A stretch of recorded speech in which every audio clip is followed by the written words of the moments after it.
En esta introducción a la estadística trataremos de definir y diferenciar algunos elementos básicos conceptuales de esta materia y trataremos de apropiarnos de un lenguaje que nos permita entendernos de manera común en esta materia.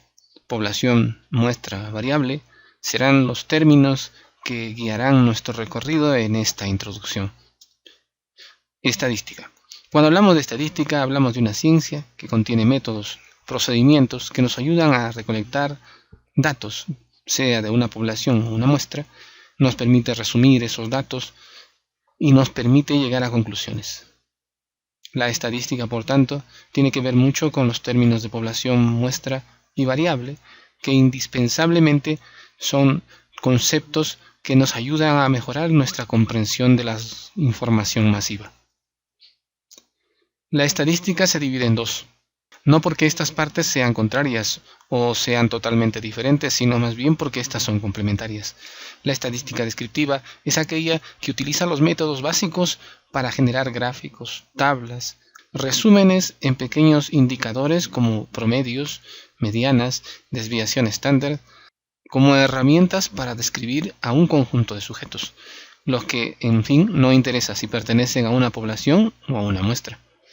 En cambio, la estadística inferencial es aquella que complementa lo que se ha hecho en la estadística descriptiva. En la estadística inferencial nos preocupamos por saber exactamente cómo es una población. No es extraño encontrar los reportes de los entes gubernamentales en las que nos informan de las características de toda una población. ¿Cuántas personas forman parte de una familia en el Perú?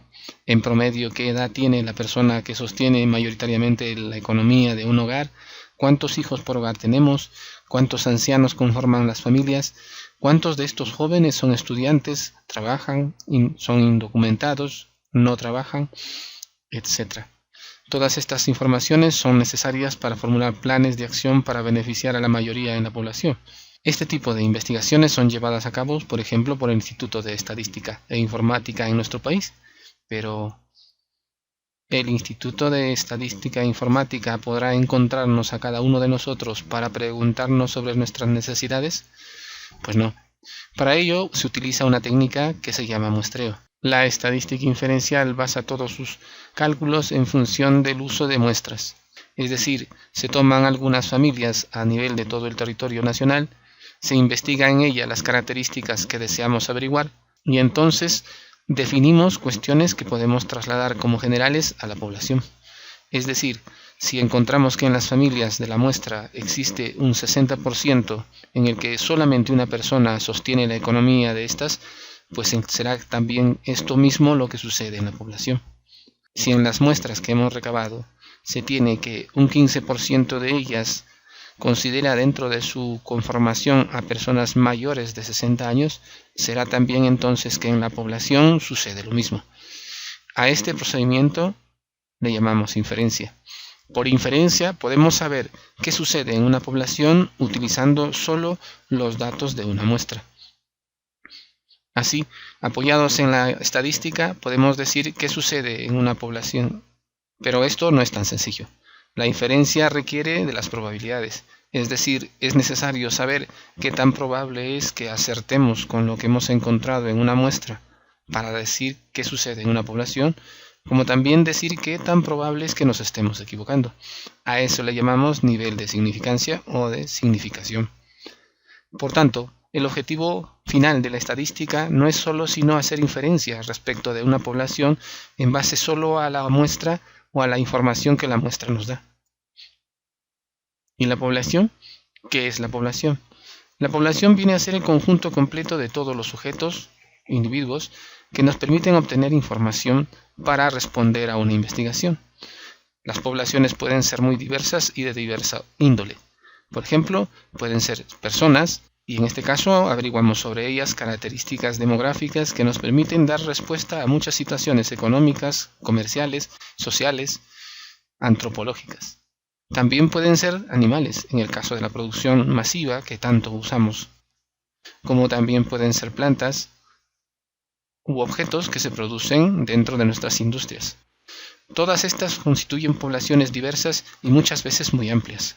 Por tanto, las poblaciones generalmente se denominan infinitas muy grandes. Por ello es necesario tener una muestra. ¿Y qué es una muestra? Una muestra viene a ser una parte de la población. ¿Cualquier parte? Pues muchas veces equivocamos la forma en que elegimos las muestras. En muchos estudios estadísticos se fracasa de inicio al momento de elegir la muestra.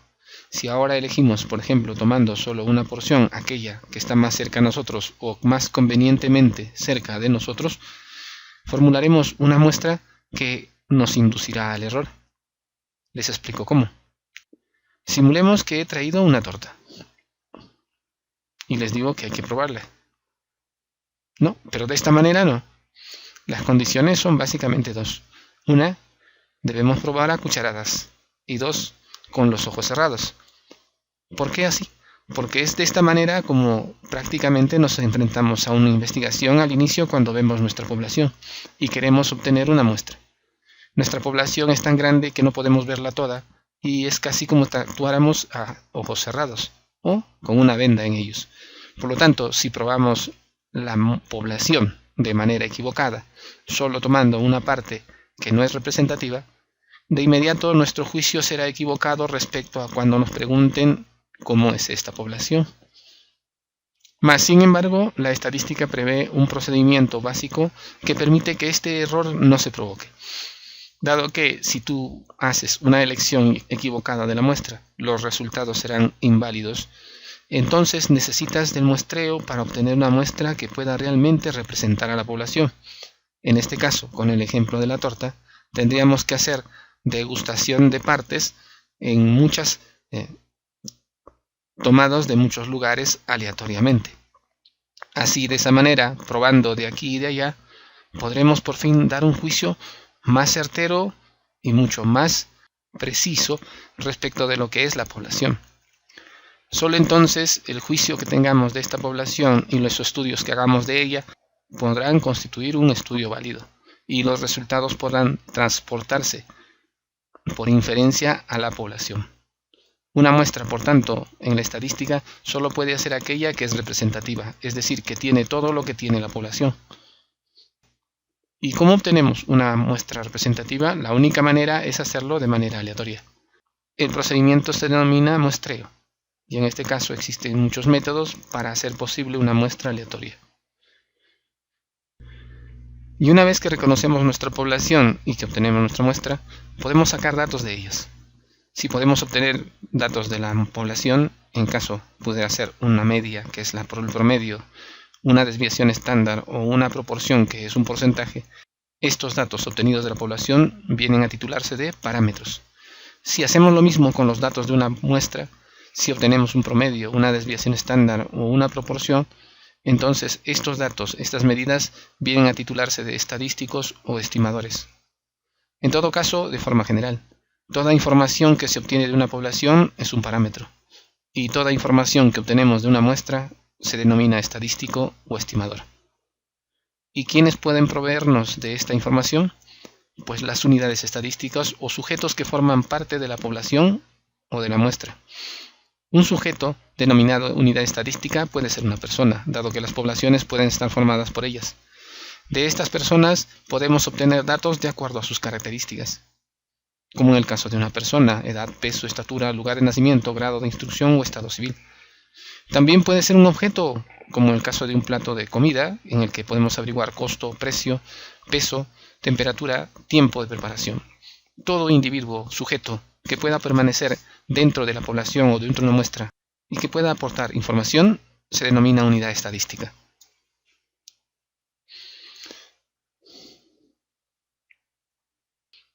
Una característica en una unidad de observación en un sujeto viene a denominarse variable. Una variable en la estadística viene a ser cualquier característica que podemos observar en los sujetos que son parte de la población y de la muestra. Las variables están conformadas generalmente de dos partes. La primera es sus categorías, es decir, son las partes en las cuales se puede clasificar cada uno de los sujetos. Por ejemplo, en estado civil las categorías serían soltero, conviviente, casado, divorciado y viudo. Estas son las categorías en las cuales pueden ser clasificados los sujetos. Y los datos Pues los datos son la información que produce cada uno de los sujetos. En este caso, si averiguamos con una encuesta en la calle por las personas sobre su estado civil, seguro que encontraremos una lista interminable que de repente empiece con soltero, soltero, soltero, conviviente, viudo, conviviente. A medida que vayamos avanzando con la encuesta, iremos agregando más y más datos, los que harán parte de las categorías que tiene la variable. ¿Y la variable se clasifica en? Bueno, una variable puede clasificarse de dos maneras. La primera es por su naturaleza. Una variable puede ser cualitativa o cuantitativa. ¿Y cómo se clasifican las variables? Pues las variables pueden clasificarse por su naturaleza de dos maneras. Cualitativas, cuando se expresan de manera literal, no en números, y en este caso pueden ser ejemplos lugar de nacimiento, grado de instrucción, estado civil y otras más. Se dice que son cuantitativas cuando pueden expresar el valor de la variable de manera numérica y puede subdividirse en dos. Pueden ser cuantitativas discretas cuando tenemos un conteo. Los ejemplos pueden ser los siguientes: cantidad de productos, número de hijos, semestres cursados. Para el caso de la variable cuantitativa continua, que es la otra subdivisión, tendremos como ejemplos peso y estatura, pero también podemos agregar otras de otras investigaciones que pudieran ser resistencia, temperatura, tensión de voltaje, etc. Todas ellas productos de una medición. Distinguimos entonces entre variables cuantitativa discreta y variable cuantitativa continua, porque en el primer caso, en el caso de la variable cuantitativa discreta, todas las variables producen datos en función de un conteo. En el caso de una variable cuantitativa continua, todos los datos se producen en función de una medición. La segunda forma de clasificar las variables y los datos es mediante su escala de medición. En este caso podemos nombrar 4: nominal, ordinal, intervalo y de razón. La primera escala constituye la más baja en términos de las escalas de medición y esta es la nominal. Las variables que son de esta escala solo tienen una característica que es la de pertenencia. Es decir, cuando yo entablo la inspección de este tipo de variables, lo único que puedo decir es qué sujeto pertenece a qué categoría. Por ejemplo, en género, yo solo pudiera decir, si voy por ahí buscando a los encuestados, qué encuestados pertenecen al género femenino y cuáles de ellos al género masculino. Para el segundo nivel tenemos las variables ordinales. En el caso de las variables ordinales se agrega la característica de la pertenencia. La pertenencia, además del orden preestablecido. Es decir, cuando tenemos una variable, por ejemplo, como puesto de trabajo, no podemos menos que aceptar que hay personas que ocupan puestos de trabajo más elevados que otros. Es decir, cuando haga la lista de los cargos o puestos de trabajo, jamás podré hacerlo de manera desordenada, sino más bien respetando un orden preestablecido. Para el tercer nivel tenemos el nivel de intervalo. En el nivel de intervalo se agregan las diferencias entre los datos que tienen un significado. No hay un punto de partida cero natural y las razones, divisiones o cocientes no tienen significado. En este caso, para el intervalo, lo más importante para reconocerlas son la tercera y cuarta característica.